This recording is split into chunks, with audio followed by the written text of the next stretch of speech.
হ্যাঁ, আমার দাদা আছে। আর আমি হলাম পরিবারের সবথেকে ছোট সদস্য। আর সেকেন্ড হ্যান্ড জিনিস কি সেটা আমি খুব ভালো করে জানি। আমার মায়ের আমার জন্য কিচ্ছু কিনতে হয়নি। ওই যে দাদা জিনিসগুলো সব পরে বড় হয়েছি। 90s-এ বাচ্চাদের ছেলেদের জিনিস মেয়েদের জিনিস বলে কিছু ছিল না, ওই একটা পড়লেই হয়। দাদা আর আমি একই স্কুলে পড়াতে দাদার শার্ট, দাদার প্যান্ট, দাদার সোয়েটার, দাদার টুপি, ইউনিফর্ম পুরো আর কিনতে হয়নি আমার মায়ের। ওই ইউনিফর্মই আমি পরেছি। ও না না, স্কুল থেকে আমাকে আমার মাকে বলেছিল যে এটা মেয়ে তো, মেয়েদের স্কার্ট হয়, প্যান্ট পরালে হবে না। তারপর আমাকে একটা স্কার্ট কিনে দিয়েছিল, বুঝেছো? আর দাদা যে ছোট ছোট জামা হয়ে গেছিল ওগুলো অনেক পুরনো হয়ে গেছিল, ওগুলো আমি পরতাম। মানে আমাকে উপরে শার্টটা কিনে দেয়নি, ওটা পরেই কাটিয়ে দিলাম। সোয়েটারও তাই।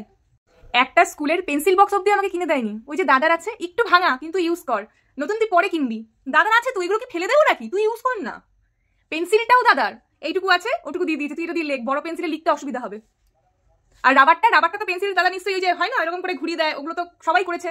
দাদা করে ওই ভাঙা রবারটা আমি ইউজ করেছি। কোনোদিনও নতুন রবার আমার খুব ইচ্ছা করতো, ওগুলো নতুন রবার দিয়ে মুছবো, কিন্তু না, আমি পাইনি। আমি জানি সেকেন্ড হ্যান্ড জিনিস কি জিনিস, আমি জানি। স্কুলের ব্যাগটা পর্যন্তও আমাকে সেকেন্ড হ্যান্ড, কারণ ওই যে দাদা একটু একটা চেন কেটে গেছে বলে দিয়ে দিয়েছে। আর সোয়েটার শুনলে কি হয়েছে? সোয়েটার আমার একটাই। দাদা প্রাইমারি স্কুলে পার করে হাই স্কুলে চলে গেছে, তাই জন্য ওটা ওর চেঞ্জ হয়ে গেল। আর ওইটা প্রাইমারি স্কুল ধরে আমার চললো। আর হাই স্কুলে আমি এমন ভর্তি হয়েছিলাম গার্লস স্কুল যে ওই কালারটা, তাই জন্য মা বললো আর কিনতে হবে না, এটা পরেই চল। ভাবা যায় জীবনে কত আশা থাকে একটা মোবাইল ফোন, সেটাও আমি দাদারই ইউজ করেছি। ওই যে আমি ছোট বলে কথা, আমার ফোনে যে সিমটা ছিল, সিমটা ওটা দাদারই। আমি ছোট, তাই তো সেকেন্ড হ্যান্ড জিনিস তো ইউজ করতেই হবে। এমনকি আমার দাদার জেন্টস সাইকেলে আমি সাইকেল শিখেছি, আমাকে লেডিস সাইকেল কিনে দেয়নি। আগে মা বলেছে আগে দাদার সাইকেল নিয়ে প্র্যাকটিস কর, দেখ পারিস কিনা, তারপর তোকে সাইকেল কিনে দেবো। তাই জন্য আমি জেন্টস সাইকেলে প্র্যাকটিস করেছি সাইকেল, যাতে আমাকে কিনে দেয় নতুন সাইকেল। তারপর কিনে দিয়েছিল লেডি বার্ড সাইকেল, সেটা কোনো বড় কথা নেই। বড় কথা হলো আমি জেন্টস সাইকেলে শিখেছি, মানে দাদার সাইকেলে। আর আশেপাশের লোকরা সব বলতো কি, ওই দেখো ওই দেখো দাদার জামা পড়েছে, ওই দেখো ওটা ছেলেদের জামা পড়েছে। আমার বন্ধুরাও তারপরে বলতে শুরু করে দিয়েছিল, আমাকে ছেলেই বানিয়ে দিয়েছিল। কি অবস্থা বলুন তো।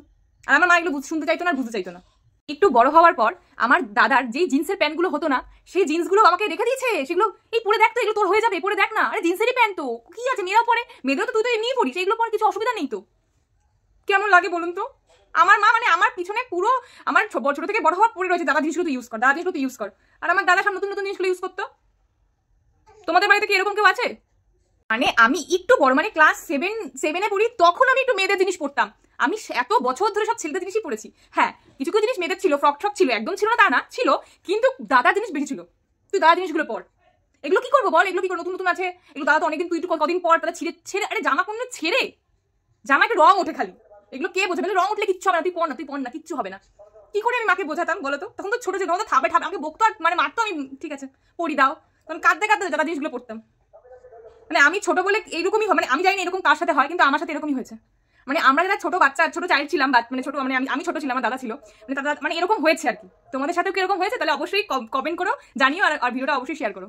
চলো টাটা।